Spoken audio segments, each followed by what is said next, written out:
उठी उठी कमरिया में पीर की हाय दैया अब ना जी अब। उठी उठी कमरिया की पीर की हाय दैया अब ना जी अब। आवा आवा हो सासुरानी तिजोरिया तोहई के देव। आवा आवा हो सासुरानी तिजोरिया तोहई के देव।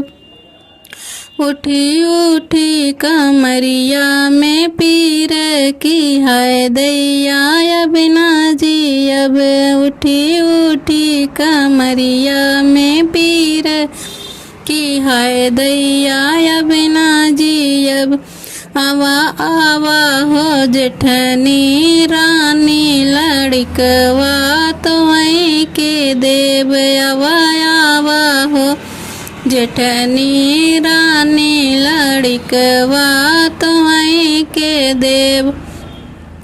उठी उठी कमरिया में पीर की हाय दैया अब ना जी अब। उठी उठी कमरिया में पीर की हाय दैया अब ना जी अब।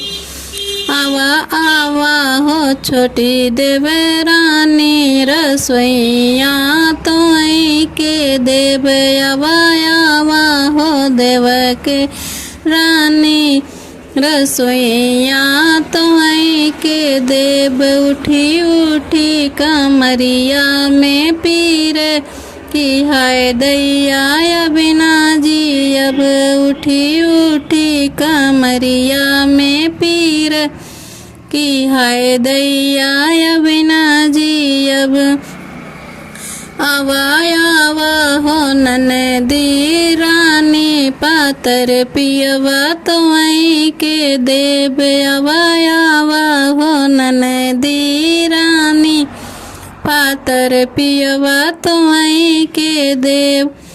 गई गई कमरिया के पीर की हाय दैया अब ना मरब। गई गई कमरिया के पीर की हाय दैया अब ना मरब। आवा आवा हो सासुरानी लड़क तिजोरिया तोहई से लेब। छुआ छुआ हो सासे अपन माछ एको गहना ली हो की नास। छुआ छुआ हो सासे अपन माछ एको गहना ली हो की ना। गई गई कमरिया के पीर की हाय दैया अब ना मरब। आवा आवा हो जेठनी रानी लड़कवा तोहई से लेब। छुआ छुआ जेठाने अपन माछ एको झापड़ मारू की ना। छुआ छुआ जेठाने अपन माछ एको झापड़ मारू की ना। गई गई कमरिया के पीर की हाय दैया अब ना मरब। आवा आवा हो छोटी देवरानी रसोइया तोहई से लेब। छुआ छुआ देवराने अपन माछ एको चाउर चीकू की ना। छुआ छुआ देवराने अपन माछ एको चाउर छू की ना।